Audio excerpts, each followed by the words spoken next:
propaganda I'm not falling for as a Latina. Number one, just because your family does not mean they're allowed to abuse you or treat you poorly. Protecting horrible family members. We all know a couple of family members who are domestic violence abusers, SA abusers as well, and oftentimes instead of families protecting the victim, the children, they protect the horrible abusers. It's a no for me.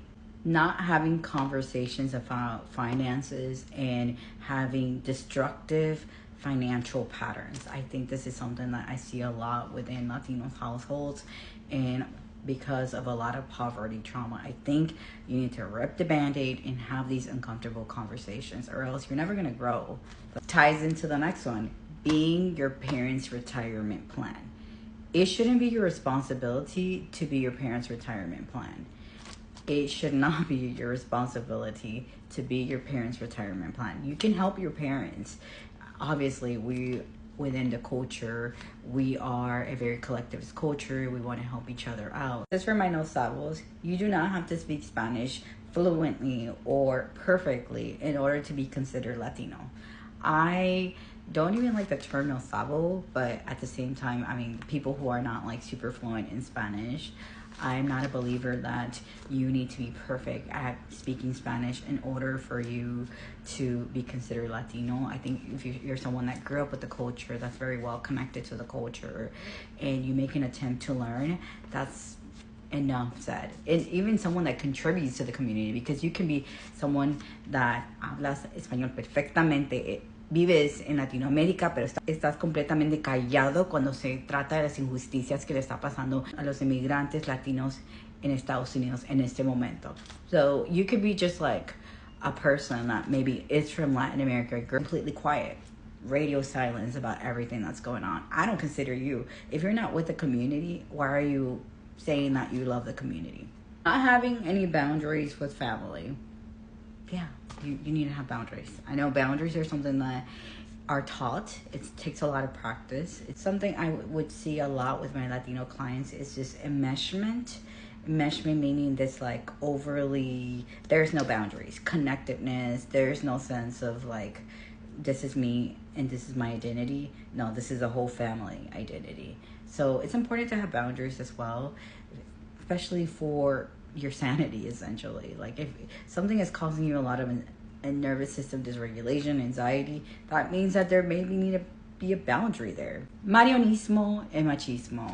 Marianismo mostly because of self-sacrificing, like Latinas are almost expected to be self-sacrificing, and for them, they're not even supposed to take care of themselves. They're supposed to take care of everyone else other than themselves, and I don't believe in that crap personally.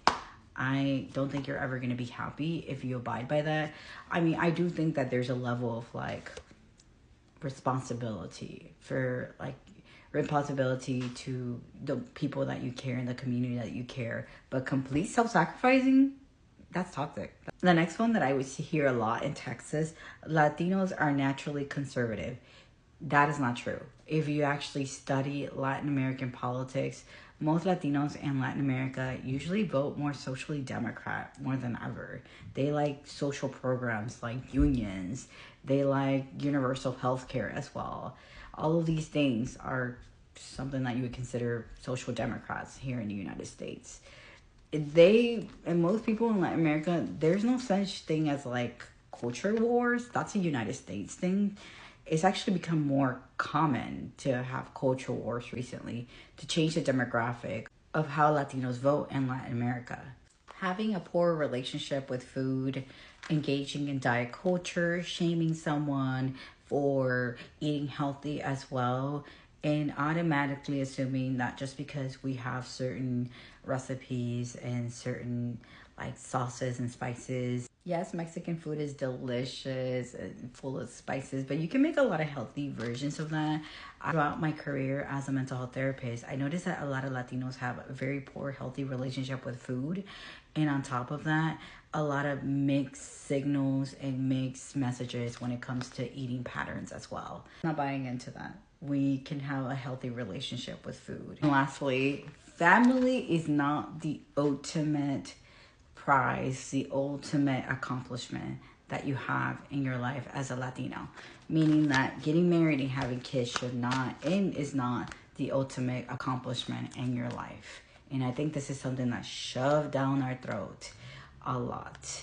There's more to life than that. Like, I realized, yeah, it would be nice to have a family and kids, but I also want to live by my mission and goals of empowering, educating, and helping people throughout my entire life. That's my vision that I have for life.